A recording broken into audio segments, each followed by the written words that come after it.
चलिए ब्रेक के बाद रुक करेंगे इस वक्त की महत्वपूर्ण अपडेट का। आपको इस वक्त जानकारी दे रहे हैं रायपुर से। विष्णुदेव साय मंत्रिमंडल में विभागों का बंटवारा हो चुका है, रीशफल हुए हैं विभाग। सीएम के पास सामान्य प्रशासन और जनसंपर्क है, वही डिप्टी सीएम अरुण साहब को लोक निर्माण, डिप्टी सीएम विजय शर्मा को गृह एवं जेल विभाग, राम विचार नेताम को आदिवासी विकास विभाग, दयालदास बघेल को खाद्य एवं नागरिक आपूर्ति, केदार कश्यप को वन एवं संसदीय कार्य, लखनलाल देवानंद को आबकारी के साथ साथ श्रम विभाग, विश्याम बिहारी जायसवाल को लोक स्वास्थ्य एवं परिवार कल्याण, ओपी चौधरी जो वित्त विभाग संभाल रहे हैं, लक्ष्मी राजवाड़े के पास महिला एवं बाल विकास विभाग, तो टंकराम वर्मा को राजस्व एवं उच्च शिक्षा, गजेंद्र यादव को स्कूल शिक्षा विभाग, गुरु खुशवंत साहिब को कौशल विकास विभाग मिला है।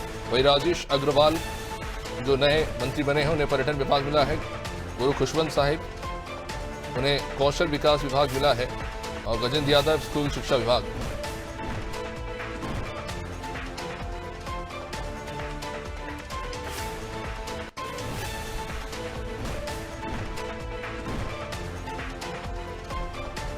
कुल 14 मंत्रियों को उनके विभागों की जिम्मेदारी सौंप दी गई है। आज सुबह ही शपथ ग्रहण समारोह हुआ और उसके बाद अब फेरबदल देखने को मिला है और शेष बचे हुए तमाम विभाग खुद मुख्यमंत्री विष्णुदेव साय के पास है।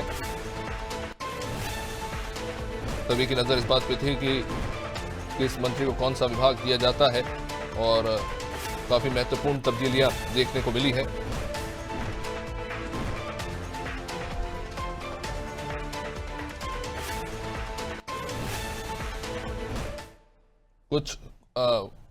कुछ मंत्रियों को वही विभाग दिए गए हैं जिनमें कोई तब्दीलियां नहीं की गई हैं। मगर बात करें डिप्टी सीएम विजय शर्मा की तो वो गृह एवं जेल विभाग संभालते रहेंगे। ओपी चौधरी वित्त विभाग उनके पास ही था।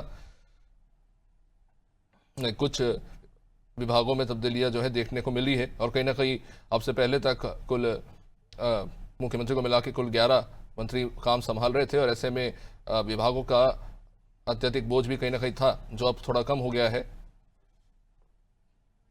7 से 8 मंत्रियों के पास सबसे पहले तक 3 से 4 विभाग देखने को मिल रहे थे, लेकिन अब जैसा कि हम देख रहे हैं तमाम मंत्रियों में जो विभागों का बंटवारा हुआ है इसमें मंत्रियों के पास 1 से 2 गए हैं विभाग और कुछ महत्वपूर्ण विभागों में कोई तब्दीलियां देखने को नहीं मिली। खैर रायपुर से पुष्पांजलि इस वक्त हमारे साथ जुड़ी हुई है और विस्तार से जानकारी देंगी। पुष्पांजलि, 14 मंत्रियों को आज विभागों का बंटवारा हो गया। वैसे देखा जाए तो जो प्रमुख विभाग हैं और जिन नेताओं के पास था उनमें कुछ खास तब्दीली देखने को नहीं मिली, लेकिन जाहिर तौर पर अब कह सकते हैं कि कई ऐसे मंत्री हैं जिन्हें महत्वपूर्ण विभाग सौंपे गए हैं। जी बिल्कुल अभिषेक, मैं आपको बता दूं कि छत्तीसगढ़ में जो आज है 3 मंत्रियों की नियुक्ति की गई है और तीनों मंत्रियों को विभाग भी आवंटित कर दिया गया है। पहले खबर ये थी कि वो पहले दिल्ली जाएंगे, दिल्ली से वापस आने के बाद विभागों का बंटवारा किया जाएगा, लेकिन मुख्यमंत्री विष्णुदेव साय ने जो है आज ही विभागों का जो है बंटवारा कर दिया है। आज जो 3 मंत्री बनाए गए हैं, गजेंद्र यादव, राजेश अग्रवाल और गुरु खुशवंत साहिब, ये तीनों को विभाग जो है अलग अलग तरीके से बांट दिए गए हैं। हालांकि पुराने जो मंत्री हैं 11 मंत्री जो रहे वो उनके विभागों में कोई ज्यादा बदलाव नहीं किया गया है। पर्यटन विभाग को जो है वो राजेश अग्रवाल को दे दिया गया है। इससे पहले पर्यटन विभाग जो है वो टंकराम वर्मा संभाल रहे थे। और वही अगर मैं बात करूं संस्कृति विभाग की, तो संस्कृति विभाग भी जो है राजेश अग्रवाल को दे दिया गया है। और सबसे मुख्य विभाग शिक्षा विभाग, जिसके लिए काफी महीनों से जो है संशय चल रहा था और जब बृजमोहन अग्रवाल थे तो बृजमोहन अग्रवाल जब मंत्री रहे तो उनको शिक्षा विभाग मिला था, जिसके बाद लगातार ये सवाल उठ रहे थे प्रदेश में कि शिक्षा विभाग आखिर किसको दिया जाएगा। तो वही शिक्षा विभाग जो है वो आज गजेंद्र यादव को दे दिया गया है। जो गजेंद्र यादव ओबीसी समाज से चलकर आते हैं, उनको ये शिक्षा विभाग का जो जिम्मेदारी है वो दे दिया गया है। गजेंद्र यादव को ग्रामोद्योग विभाग और विधि विधायी कार्य विभाग भी दिया गया है। और वही अगर मैं खुशवंत साहिब की बात करूं तो खुशवंत साहिब को कौशल विकास, तकनीकी शिक्षा एवं रोजगार और अनुसूचित जाति विकास जो है वो दे दिया गया है। पहले ये कहा जा रहा था कि गुरु खुशवंत साहिब को संस्कृति विभाग दिया जा सकता है, लेकिन इसमें बदलाव करते हुए जो मुख्यमंत्री विष्णुदेव साय है उन्होंने राजेश अग्रवाल को पर्यटन विभाग और संस्कृति विभाग, साथ ही धार्मिक न्यास एवं धर्मस्व विभाग जो है वो अलॉट कर दिया गया है। और सभी मंत्रियों को अलग अलग विभाग जो है वो दे दिए गए हैं। हालांकि पहले जितने भी विभाग थे उसमें खास बदलाव नहीं किए गए हैं। जो पुराने मंत्री हैं वो अपने अपने विभागों को ही संभालते रहेंगे और जो 3 मंत्री हैं उनको अलग अलग विभाग अभी बांट दिए गए हैं। अब देखना होगा कि इन विभागों में किस तरह से काम होता है, क्योंकि पहले शिकायत थी कि इन विभागों में काम अच्छे से नहीं हो पा रहा है, सुचारू रूप से नहीं चल पा रहा है, खासकर शिक्षा विभाग को। अब देखना होगा कि मंत्री बनने के बाद कितना असर होता है इन विभागों में।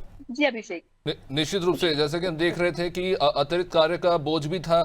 मतलब अगर हम विजय शर्मा जी की बात करें तो गृह, जेल से लेकर पंचायत, ग्रामीण विकास, तकनीकी शिक्षा, विज्ञान प्रौद्योगिकी, ये तमाम विभाग अकेले विजय शर्मा के पास थे। वही रामविचार नेताम की अगर बात करें तो आदिम जाति विकास से लेकर अनुसूचित जाति, पिछड़ा वर्ग, अल्पसंख्यक विकास, कृषि विकास एवं कल्याण, ये तमाम विभाग, मतलब एक एक मंत्री के पास 4-4 विभाग थे। तो जाहिर तौर पर एक बोझ था जो अब कम होगा, क्योंकि अब 14 मंत्री हो गए हैं तो काम कहीं ना कहीं बढ़ गया है और उम्मीद की जा सकती है कि विभागों का काम और अच्छे से होगा। लेकिन पुष्पांजलि, इस पे भी गौर करने वाली बात है कि अगर देखें तो ये ज्यादातर जो विधायक मंत्री बने हैं ये नए हैं और इनको जाहिर तौर पर विभागों का काम वो सीख रहे हैं। लेकिन अब ये जो रीशफल हुआ है, कहीं ना कहीं एक बार फिर से कह सकते हैं कि नए विभाग हाथ में आने के बाद अब वापस से रीसेटल होना पड़ेगा इन मंत्रियों को इन विभागों के साथ। अलग अलग विभागों के अध्यक्ष तो काम कर ही रहे थे, लेकिन अभी जो मंत्री हैं वो नए विधायक हैं, यानी कि माफ कीजिएगा, वो पहली बार विधायक चुन कर आए हैं। तो कहीं ना कहीं उनको काम में थोड़ी बहुत परेशानियां तो होंगी, लेकिन जो नए विधायक है वो लगातार कह रहे हैं कि जो अनुभव है, पुराने लोगों का अनुभव है, उनसे बोलेंगे और साथ ही कई जानकारियां वो एकत्रित करेंगे और इस पर अध्ययन करेंगे और उसके बाद ही विभागों में काम शुरू करेंगे। तो कहीं ना कहीं जो विधायक है, यानी कि जो नए मंत्री बनाए गए हैं, वो पूरी तरह से सतर्क है और पूरी तरह से तैयार है, वो अध्ययन करके काम करने की बात कह रहे हैं। जी अभिषेक। बहुत बहुत शुक्रिया पुष्पांजलि जानकारी के लिए। तो जाहिर तौर पर अब मंत्रियों को उनके विभाग की जिम्मेदारी सौंप दी गई है और ये भी काफी दिलचस्प है देखना कि विभागों जिनको जो जिम्मेदारी सौंपी गई है, आने वाले समय में ये भी स्पष्ट हो पाएगा कि इसके पीछे और क्या रणनीति है।